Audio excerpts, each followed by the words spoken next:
murderers! Out! British Army murderers! Out! All you see murderers! Out! All you see murderers! All you see murderers!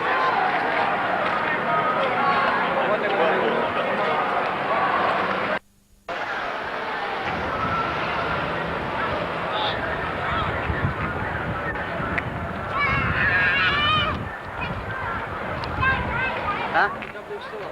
The light, I think I'm right now.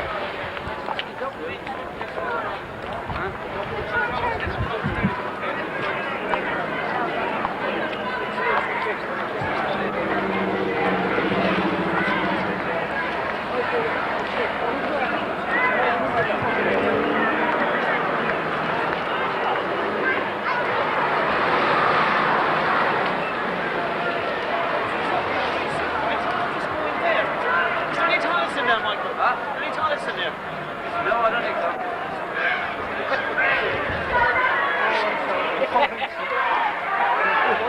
Small Joe.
A public Tony,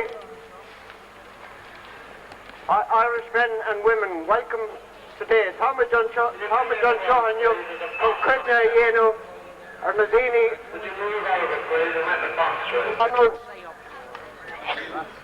in this commemoration for the dead, for the men of 1916 who took out a blow in 1916 for Irish freedom. Those people were led by Pádraig Pearse and James Connolly, the Irish volunteers under Pádraig Pearse and the Irish Citizen Army under James Connolly. That struggle went on. It didn't last very long and it was beaten down, but the spirit of freedom was not broken down.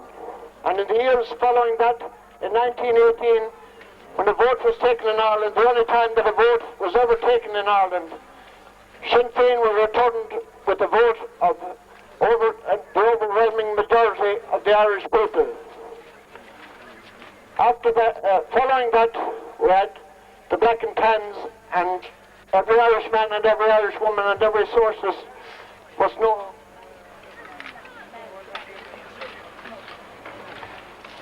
every Irishman knows what the consequences were of the Black and Tans. Of course, before that, we had Britain's crew. When the leaders surrendered, in normal conditions we are told that prisoners of war are treated as political prisoners. These leaders were taken out and shot. This was the democracy, and this was the so-called human rights that was dished out to Irishmen in those days. Was harassed after the setting up of the neo-colonial Free State government. Throughout the 30s, throughout the 40s, those people of the Republican tradition maintain those traditions. And they continued on until perhaps we had, in 1948, perhaps we had the greatest hypocritical deed that was ever done by both the British government and the Irish government. In 1948, the coalition government, the Premier, or Taoiseach as he would like to be called, John A. Costello, declared the Republic. It's what's known as a dictionary republic, because I don't know how any country could be a republic when six counties of that country were still subjugated by British rule. And it might be noted that he went to Canada. It seemed a very long way to declare a republic, but perhaps he was afraid to declare that republic to the people of Ireland at home in Ireland. That same year, to the everlasting disgrace of the British Labour Party, a Labour Party that came into power with a massive majority in this country and to which the working class people looked forward to great things. They came in with a majority when Churchill was flung out after the war with a majority of over 100 seats. At the same time that the Irish so-called Republic was declared, here in Westminster, the Ireland Act was passed. That was an act which nailed partition and institutionalized partition and made sure that it was there to stay. There was a three-line whip, even in the Labour Party at that time, to get that bill through. But just to the credit of some people like Niall Bevan, that they defied the whips and voted. But of course it became law. And so the struggle has continued on ever since then. Right on to, we come up to 1968, when the nationalist people in the north came out, when the civil rights movement was formed. People came out for some very simple and ordinary demands. Demands for one man, one vote.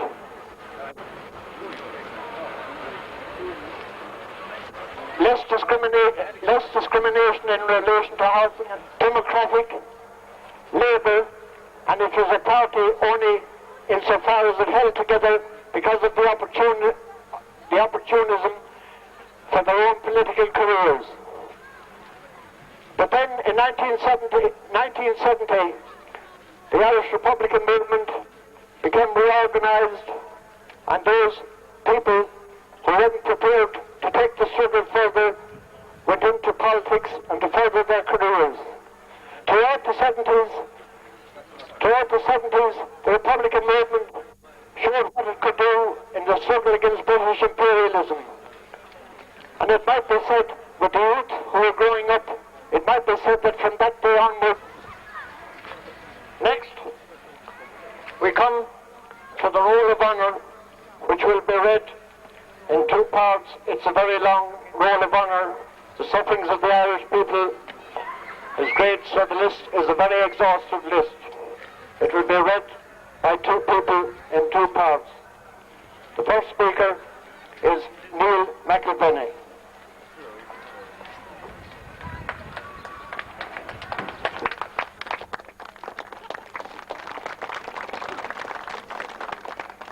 Is the Roll of Honour for the Belfast Brigade, 1st Battalion. Volunteers: Paul Marlowe, Tony Henderson, Terence McDermott, Martin Forsyth, Tony Jordan, John Fincoon, Francis Hall, Gerald Fennell, John Rooney, Sean McDermott, Thomas Kane, Danny Lennon, Brendan O'Callaghan. The 2nd Battalion: Volunteers: Liam McFarland, Peter Blake, Tom McGoldrick, Charles Hughes, Seamus Simpson, Danny O'Neill, Albert Kavanagh, Gerard Crossan, Tony Lewis, Sean Johnston, Tom McCann, Patrick Campbell, Michael Clark, James Quigley, Daniel McAreevy, Patrick McGuire, John Donaghy, Joseph McKenny, Stan Cabry, Francis Liggett, Edward O'Raw, Patrick Mulvena, James Bryson, Martin Skillen, John Kelly, John Stone, Paul Fox, Sean Bailey, James McGillen, Thomas Nolan, Kevin Delaney, Terence O'Neill, James Burns. For the 3rd Battalion: Volunteers, Henry McElhone, Michael Keane, James Sanders, Billy Reid, Patrick McAdory, Tony Nolan, Gerard McDade, Joseph Cunningham, Gerard Bell, Gerard Steele, Robert Doran, Joseph McGee, Samuel Hughes, Charles McChrystal, John McErlane, Edward McDonald, Jackie McElhone, Joseph Fitzsimmons, Martin McElglenn, Lewis Scullion, James Reid, Joseph Downey, Seamus Cassidy, Robert McCrudden, Tony Campbell, James Sloan, James McCann, Patrick McCabe, Brendan Smith, Sean McKee, Frederick Leonard, Seamus McCusker, Martin McDonough, Trevor McKibben, Frank Fitzsimmons, Jackie Mahone, Jackie Mealy, Dennis Brown, Jim Mulvanna, Lawrence Montgomery, Frankie Donnelly, Martin McKenna. From Castlewellan, volunteers Patrick McAnulty, Francis Rice, Paul Murrahan. From Coal Island, volunteers Dennis Quinn, Kevin Kilpatrick, Desmond Morgan. And the Come the Band, from Portadown, volunteer Julie Duggan. From Newcastle, volunteer Pauline Keane. From Downpatrick, volunteer Vivian Fitzsimmons. From Derry, Ethel Lynch. From Belfast, volunteers Dorothy McGuire, Maura Meehan, Anne Parker, Anne Pettigrew, Brady Dolan, Laura Crawford, and Rosemary Blakely.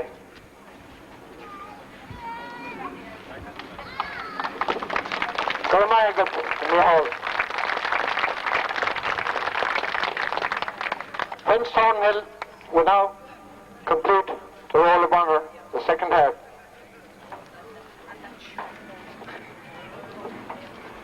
Derry Brigade, Thomas McCool, volunteers Thomas Carlin, Joseph Coyle, Eamon Lafferty, James O'Hagan, Colin Keenan, Eugene McGillan, John Stars, James Bradley, Michael Quigley, John Brady, James Carr, James McDade, Joe Walker, Gerard Craig, David Russell, Michael Meehan, John McDade, Bernard Coyle, Dennis Heaney, Patrick Duffy.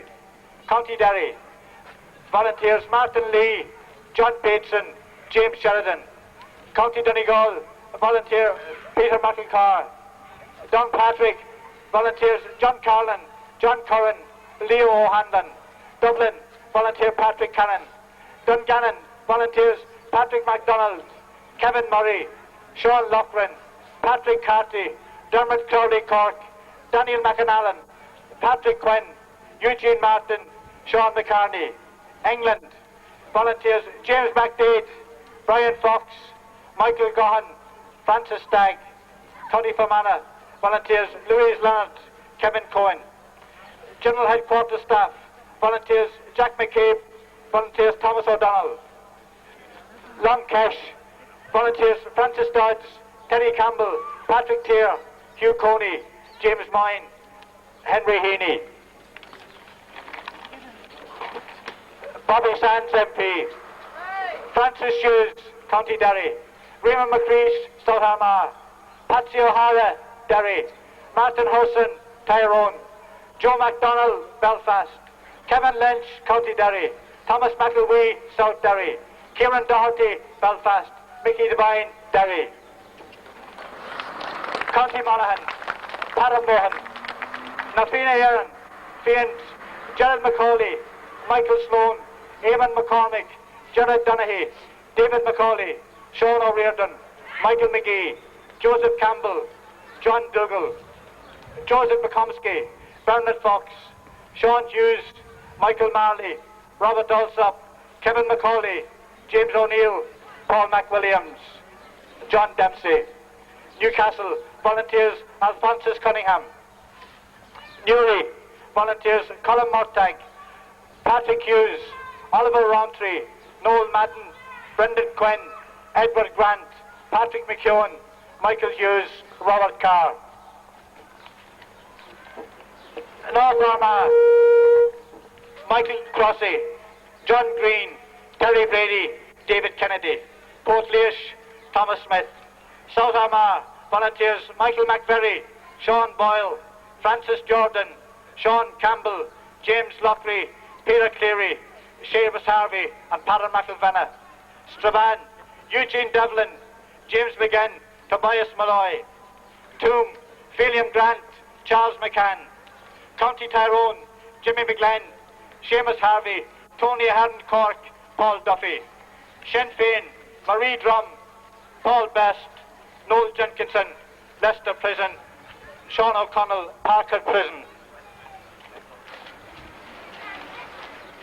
And 3 late additions to the roll bar are George McBurty, Derry Brigade, Charles McGuire, Derry, and Daniel McMullen, South Derry. Garamir Mahagat.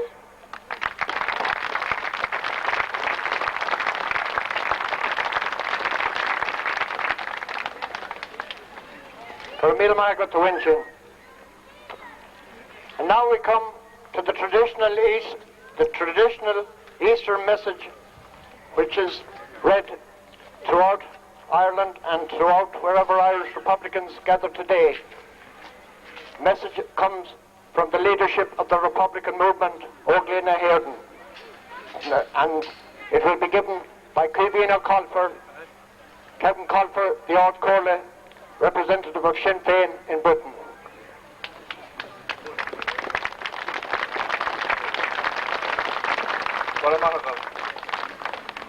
On this, the 66th anniversary of the proclamation of the Irish Republic, the leadership of the Republican movement extends greetings to friends and supporters at home and abroad, to the struggling peoples throughout the world, to the Irish people, to the Irish Republican Army, to its volunteers and political activists.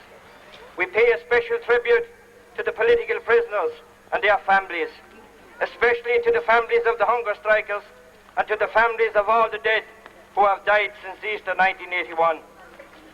The sacrifices of our supporters and your commitment to the Republican cause and the struggle for the 32-county Republic declared in arms 66 years ago has been unselfish and uncompromising, especially during the traumatic months of the epic and historical hunger strike. Whilst the tension since last year has through necessary focused on the H-blocks and Armagh prisoners, our comrades imprisoned in Britain itself are never far from our minds, and we draw your attention at this time to the plight of men and women incarcerated there. In British prisons is a totally alien environment. They maintain their republicanism, and while the public focus has not been upon the Irish political prisoners in Britain, we do not forget them or their families. Bear Bua Accordia, Chockfield Bua Lay. This time last year, our brave comrades in the H-blocks of Long Kesh were alive. They are lingering fast to assert their integrity as political prisoners, had yet to claim a life. Within 4 months, 10 of them were to die, martyred in the face of a British desire to inflict a psychological defeat upon the nationalist people of the North. You who experienced those 4 tragic months saw clearly how the Dublin government, the traitors of the Social Democratic and Labour Party and the Catholic hierarchy, united with British policymakers in their futile effort to inflict such a psychological defeat upon us all. As Bobby Sands stated, I am dying not just to attempt to end the barbarity of the H-blocks or to gain the rightful recognition of a political prisoner, but primarily because what is lost in there is lost for the Republic.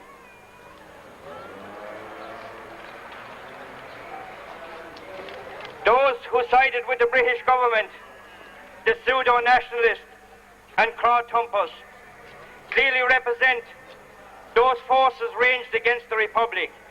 They saw, as Bobby Sands did, what exactly was at stake, and they took sides accordingly. The lesson of an age-old one in Ireland is clear from those who wish to see it.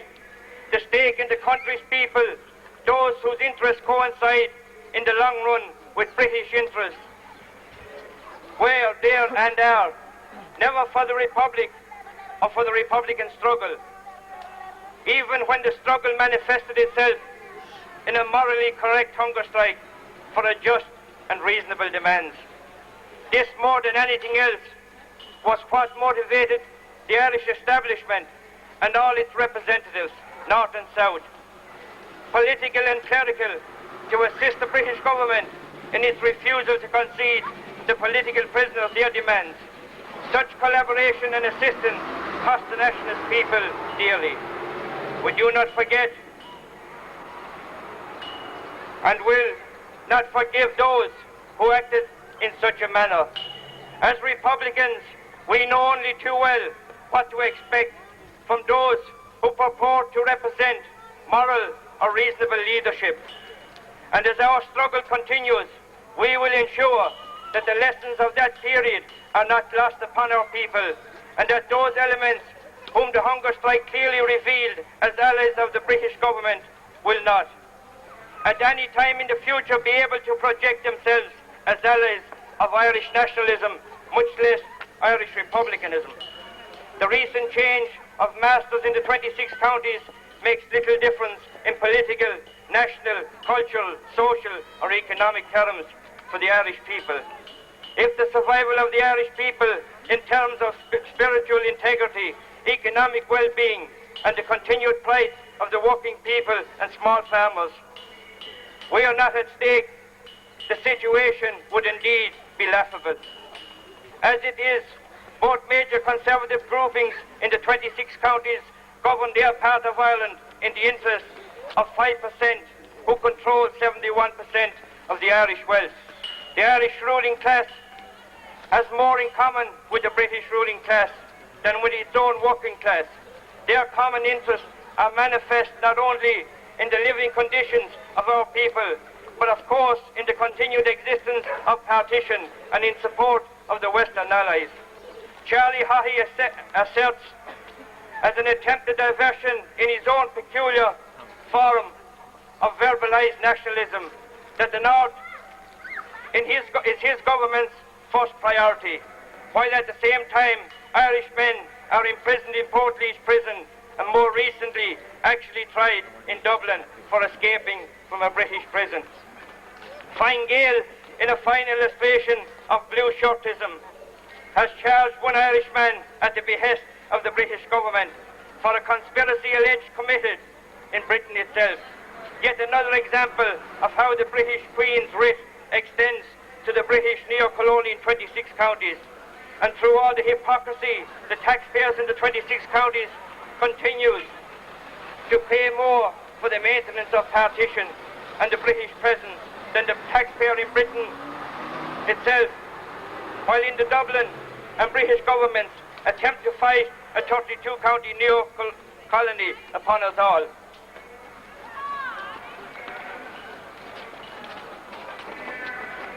That the Dublin government is able to get away with all this is due to apathy in the 26 counties and can be directly attributed to the failure by Republicans in that part of Ireland to build sufficiently upon the contradictions inherent in the Dublin government stance on national, social, economic or cultural issues, or to consolidate the gains secured by the sacrifices of the risen nationalist people in the 6 counties. The Sinn Féin results in the recent 26 county election are a direct result of this failure and a clear indication of the work which has to be undertaken if we are really serious about securing the political leadership of the Irish people. Republican resistance must be waged on all fronts, and while the struggle is much more difficult in the 26 county terms, nonetheless it must be pursued intelligently and with all vigour at our disposal. We must, as a movement, become involved in people's struggles. We must be active Republicans in our own locality, fusing together local campaigns with the unresolved national question. To concentrate on one aspect of British imperialism, the military occupation of the 6 counties, is insufficient. If in so doing we ignore other issues more directly affecting our people, that those grievances are caused by the lack of national sovereignty and the lack of real control by ordinary people over their own lives is irrelevant to the most people, and will remain so unless Republicans strive to correct and educate in their own areas, in the workplaces and among their neighbours. This can only be accomplished by a real involvement in the people's affairs. In the 6 counties as well, there is a belated need for a conscious Republican movement in issues which directly affect ordinary people. The Republican base in the 6 counties must be widened to take in more than military resistance to British troops and the loyalists, the RUC and the UDR. Republicans must be involved with the people we profess to lead in their everyday struggles for better housing and against poverty and unemployment. The British government is preparing to launch Stormont Mark IV in Westminster or Stormont, and we take this opportunity to re-emphasise once again our commitment to the complete destruction of British rule in Ireland and to the reconquest of Ireland by the Irish people. We demand an immediate and complete withdrawal of British troops as the first step in this process.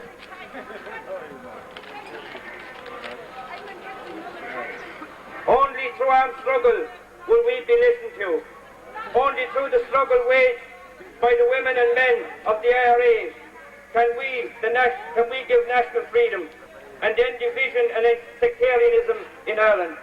Before and since 1916, armed struggle remains the only option and the only means by which the demands for a British withdrawal can be pressed upon the British government.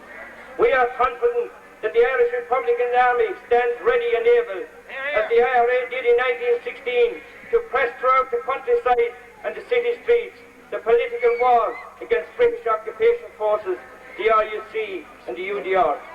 Republicans remain determined, as always, to secure conditions in which all the people of this country will unite in a 32-county democratic socialist republic. Nothing else will suffice. Nothing else will be accepted. We said this last year, this year, at the graves of our martyr dead. In prison yards and cells, we reassert that nothing else can make up for the deaths, the suffering, and the self-sacrifices of our people.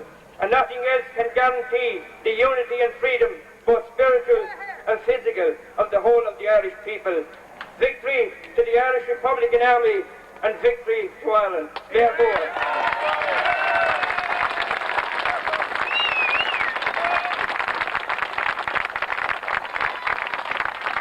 so we need a migrant to